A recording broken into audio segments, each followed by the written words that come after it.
안녕하십니까, 커리어피커 케빈입니다. 지난 시간에 이어서 이번에는 2편으로 찾아왔습니다. 지난 시간에 우리 대학원생 분들이 앞으로 취업을 앞둘 때 어디로 가야 할지에 대해서 5가지, 그리고 창업까지 한다라고 한다면 6가지에 대해서 말씀을 드렸습니다. 자, 그럼 이번에는 우리가 해당 부분에 취업을 희망한다라고 할 때 어떻게 해야 되는지 한번 살펴보도록 할게요. 물론 출연료마다 각 연구원마다 입사하는 전략이나 어떤 걸 진행해야 되는지 다 다르고, 심지어 해당 직무마다도 다 다릅니다. 마찬가지예요. 대기업도 마찬가지고, 싱크탱크 기관도 마찬가지고, 연구과제 발주 기관도 마찬가지입니다. 근데 제가 지금 말씀드릴 것은 이 모든 것을 아우르는, 여러분들이 한 번에 취업을 하기 위해서 필요한 것을 내가 어떤 거를 제시를 해야 되는지에 대해서 말씀을 드리도록 하겠습니다. 해당 부분은 중요하니까 제가 다른 색깔 볼펜으로 체크를 해보겠습니다. 자, 정보출연연구원 뭐 하는 곳이죠? 여러분들이 알고 있는 연구원은 뭐 하는 곳입니까? 여러분들이 알고 있는 싱크탱크 기관 뭐 하는 곳입니까? 여러분들이 알고 있는 위탁지평준 정부기관 뭐 하는 곳입니까? 여러분들이 알고 있는 대기업, 대표적으로 삼성전자 한번 얘기해볼까요? 또는 현대자동차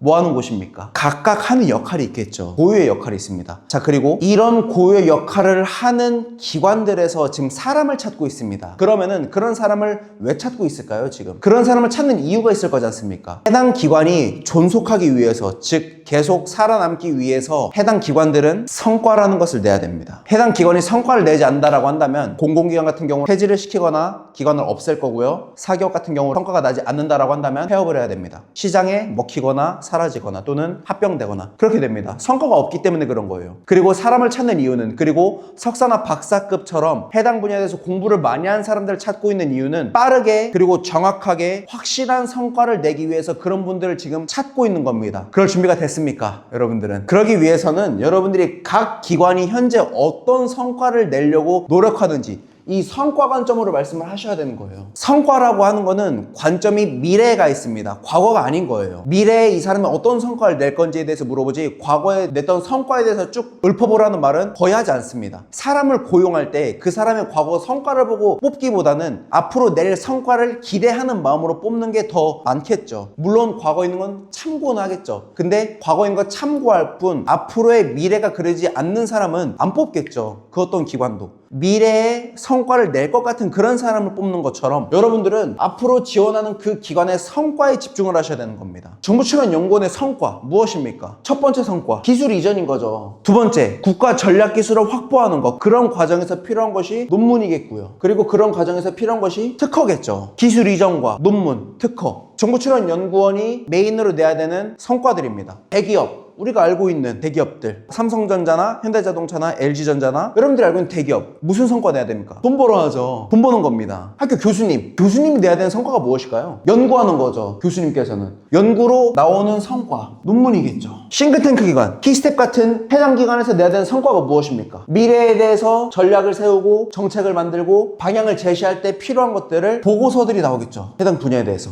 위탁지평 준 정부기관이 내야 되는 성과가 무엇입니까? 사업을 원활하게 기획하는 해당 부분도 예산을 적절하게 사용했는가, 그리고 달성률에 대해서도 나오겠죠. 달성률, 기존에 기획했던 거에 대한 달성률, 잘 관리가 됐던 거에 대한 달성률, 기획하는 과정에서 예산이 들어갔을 테고요. 이런 예산이 얼마나 달성했는지에 대한 그런 달성률을 확인할 겁니다. 그래서 연구과제 발주기간은 해당 분야에 대한 지식뿐만 아니고 예산이 같이 동반되기 때문에 해당 분야에 대한 배경도 여러분들이 랩실 생활에서 이해하고 있는 그런 사람이 지원하시면 매우 좋겠죠. 해당 기관 입장에서는. 제가 지금 다른 색깔 볼펜으로 체크한 것이 해당 기관에서 내야 되는 성과들을 대표적으로 가지고 와본 겁니다. 여러분들이 해당 내용에 대해서 언급을 할 준비가 돼 있나요? 아니면 과거에 내가 연구했었던 거에 대해서 머물러 계십니까? 여러분들이 제시할 수 있는 성과는 무엇입니까? 그리고 그런 성과가 해당 기관들이 봤을 때 매력적인 성과들인가요? 매력이 없다라고 한다면 나는 앞으로 어떤 걸 준비해야 될까요? 기관들이 봤을 때 전혀 연관성이 없어. 그럼에도 내가 가고 싶다. 그런 부분에 대해서는 여러분들이 내가 앞으로 낼 성과가 무엇인지 이런 것들을 어필할 필요가 있는 거겠죠. 다시 한번 말씀드립니다. 사람을 고용한다라고 함은 해당 기관에서 성과를 내고 싶은 그런 마음이 있는 거기 때문에 사람을 고용하는 것입니다. 그리고 그 사람에게 바라는 것은 우리 기관, 우리 회사에 와서 그 기관에 맞게, 그 직무에 맞게 성과를 내주기를 바라는 거예요. 여러분들이 과거에 어떤 거를 하셨던 상관이 없습니다. 여러분들이 그 회사에 가서 낼 성과가 궁금한 거지, 여러분들이 과거에 어떤 거를 했다라는 하는 것, 그거에 어필하는 것을 너무 힘을 주지 마세요. 해당 기관분들 입장에서는 그리 매력적이지 않은 내용으로 볼 가능성이 높습니다. 그렇기 때문에 여러분들은 앞으로 여러분들이 낼 수 있는, 그리고 내야만 하는 그런 성과를 좀 더 어필하셨으면 좋겠습니다. 특히 우리 연구직 같은 분들이라고 한다면 PT 면접이 있겠죠. PT 면접에서 여러분들이 앞으로 제시하셔야 될 그런 내용을 어필하셔야 되는 거지, 과거에 있는 거에 매이셔가지고 과거에 있는 거를 계속 어필하시다가 내가 앞으로 할 거를 놓친단 말입니다. 그런 부분을 너무나 많이 보고 있어요. 지금도 그런 거를 하나하나 방향성을 잡아주는 것이 저와 우리 커리어피커가 현재 하는 일 중에 하나입니다. 잘 보셔야 돼요. 여러분들이 갈 수 있는 곳이 이렇게나 많은데, 근데 취업이 어렵다고 합니다. 취업이 어려운 이유는 여러분들이 잘못돼서가 아니고 여러분들이 몰라서 그런 거예요. 정보의 차이겠죠. 해당 부분을 여러분들이 이해하고 있고 해당 부분에 맞게 접근을 한다라고 한다면 여러분들은 앞으로 좋은 결과가 있을 겁니다. 그런 거에 대해서 좀 더 다듬고, 이런 제너럴한 내용이 아닌 좀 더 정확하고 자세한 내용, 그런 부분들은 추후에 말씀을 드리도록 하겠습니다. 오늘은 성과에 대해서 말씀을 드렸습니다. 여러분들이 앞으로 취업하실 수 있는 곳은 많습니다. 그리고 여러분들 기다리고 있는 곳도 많아요. 다만 그렇게 찾고 기다리는 곳에서 제시하고 원하는 것은 성과입니다. 여러분들은 그런 성과가 무엇인지 먼저 아셔야겠고요. 과거에 내가 했었던 것이 해당 기관의 성과와 얼마나 연관이 있는지 확인을 하셔야 되겠습니다. 이 부분 강조하면서 오늘 영상 마치도록 하겠습니다. 감사합니다.